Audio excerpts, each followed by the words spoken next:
Assalamualaikum warahmatullahi wabarakatuh.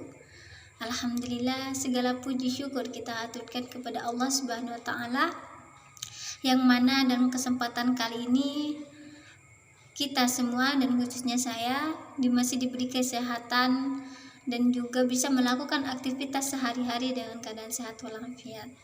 Kali ini saya akan membahas beberapa teori-teori kepemimpinan. Nah, sebelum itu yang saya hormati kepada dosen pengampu Makulkom Modifikasi Dakwah, yakni Dr.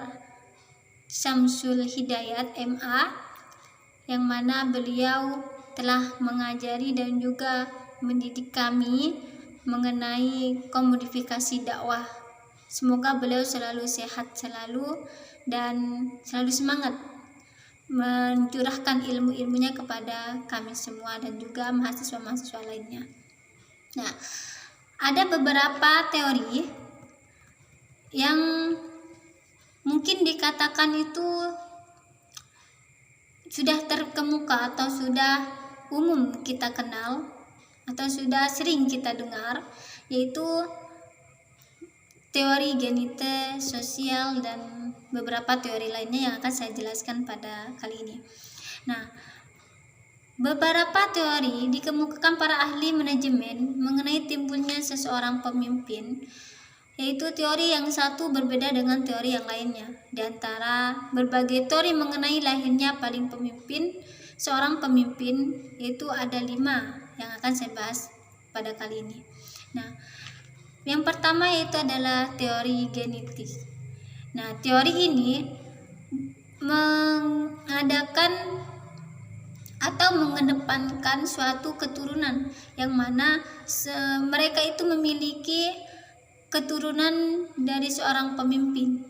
Nah, teori ini mengatakan bahwa seorang pemimpin akan menjadi seorang pemimpin karena ia telah dilahirkan dengan bakat pemimpin.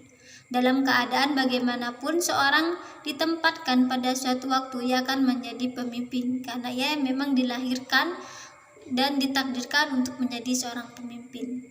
Nah, yaitu yang selanjutnya adalah teori sosial. Teori sosial, teori ini berpendapat bahwa setiap orang akan dapat menjadi pemimpin apabila dia diberi pendidikan dan kesempatan untuk itu. Nah, teori sosial ini memiliki kebebasan kepada siapapun yang mampu menjadi pemimpin karena kesempatan itu dan juga kemampuan yang telah dia pelajari atau dia cari sebelumnya. Sedangkan yang ketiga itu adalah teori situasional. Nah, teori situasional ini yaitu adalah keberhasilan seseorang pemimpin yaitu disebabkan oleh situasi yang ada di sekitarnya, bukan karena sifat-sifatnya. Boleh dikatakan bahwa teori ini mengasumsikan bahwa seorang pemimpin dapat berhasil karena kebetulan atau dikatakan keberuntungan. Nah, sesuatu di sekitarnya mendukung. Nah, dengan keadaan sesuatu yang di sekitarnya itu mendukung dia untuk menjadi seorang pemimpin. Atau seperti halnya bahwa memang di suatu tempat tersebut tidak ada pemimpin sehingga cuma dia yang pantas dan yang mampu yang bisa menjadi pemimpin, maka dialah yang diangkat menjadi seorang pemimpin gitu. Sedangkan yang selanjutnya adalah teori ekologis. Nah, teori ini merupakan penyempurnaan dari 2 teori, yaitu teori genetis dan juga teori sosial, yang yaitu teori pertama dan kedua, yang mana pada waktu lahirnya telah memiliki bakat-bakat kepemimpinan. Sedangkan teori sosial itu siapapun boleh menjadi pemimpin, boleh mendapatkan kesempatan untuk seorang pemimpin. Nah, teori ini adalah sebagai penyempurna dari 2 teori tersebut, yaitu seseorang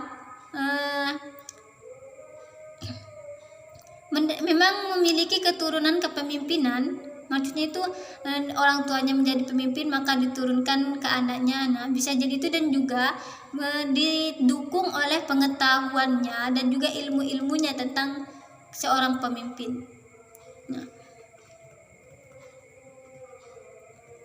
pada umumnya, para pemimpin dalam setiap organisasi dapat diklasifikasikan menjadi 5 tipe utama dalam teori ini, yaitu tipe pemimpin demokratis, yang mana pemimpin tipe ini menganggap bahwa pemimpin adalah merupakan suatu hak, yaitu dengan ciri-ciri mengungkap bahwa organisasi adalah milik pribadi, yaitu kalau demokrasi ini seakan-akan organisasi ini miliknya, sehingga dia memiliki tujuan dan impian yang harus dia tuju dengan bantuan bawahannya, yaitu bantuan antek-anteknya, gitu ya.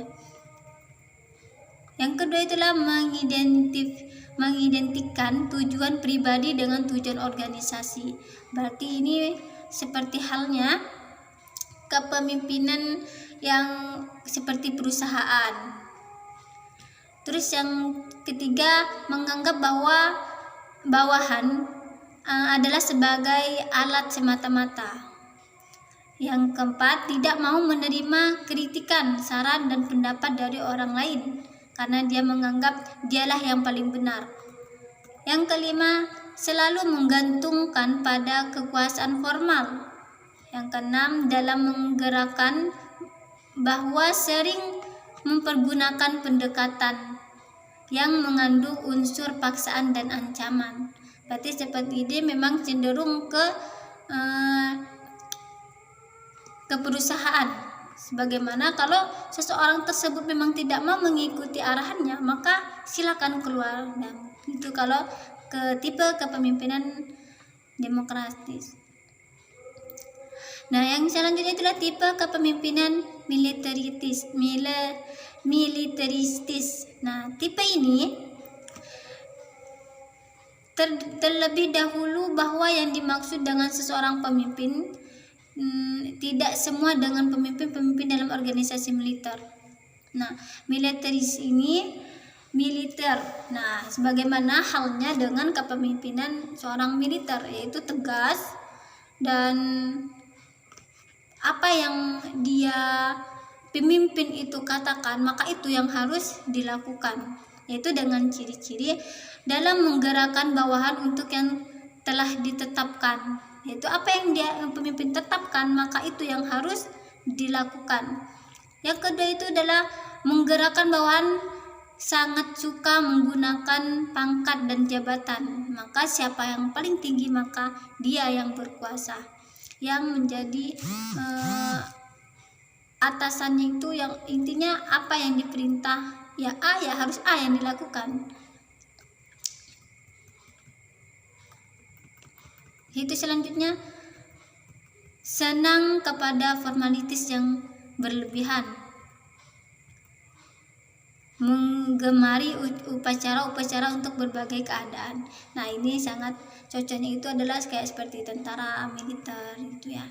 Terus yang ketiga itu tipe pemimpin paternalistis. Nah, tipe kepemimpinan ini mempunyai ciri tertentu yang bersifat paternal atau kepekaan. Nah, kepemimpin seperti ini menggunakan pengaruh yang sifatnya kepada dalam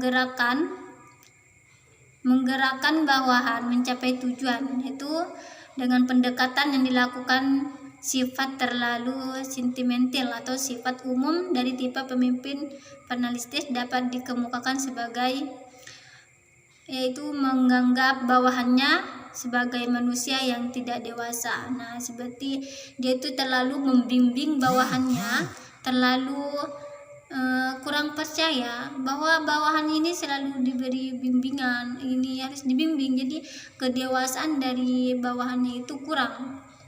Yang tidak bersikap terlalu melindungi bawahannya, seakan bawahannya itu seperti anak-anak gitu. Yang ketiga, jarang memberikan kesempatan kepada bawahannya untuk mengambil keputusan. Terus yang keempat, jarang memberikan kesempatan kepada bawahannya untuk mengembangkan inisiatif dan kreasinya. Jadi bawahannya seakan-akan itu bungkam. Nah, sering menganggap dirinya maha tahu. Jadi seorang pemimpin ini adalah paternalistis ini adalah seorang yang